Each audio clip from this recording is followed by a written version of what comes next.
आम्हाला मूल्यांकन करायचं. प्रश्न कसे असावेत, नसावेत म्हणजे नसावेत नंतर कसे असावेत तुम्हाला वाटतं? प्रश्न मला आता एक प्रश्नपेढी तयार करायची. तर प्रश्न कसे असावेत त्याला समजणे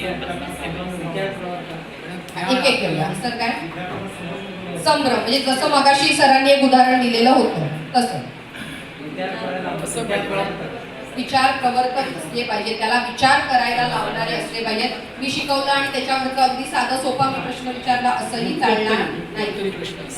क्षमता पडताळणी मुक्तोत्तरही असले पाहिजेत. क्रिएटिव्हिटी ह्याच्यावर आता खूप भर दिलाय. जेव्हा आम्ही आता ट्रेनिंग केलं, तुम्हालाही आता मी एक 10 मिनिटांनी ऍक्टिव्हिटी देणार आहे.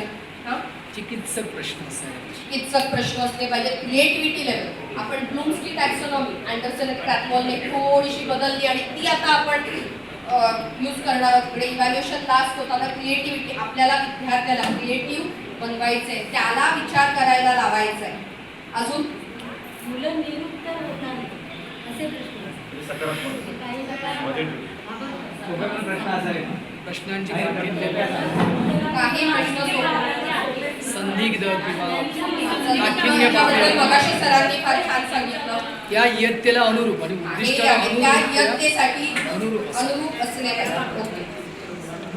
त्या आशयाला अनुरूप असावे.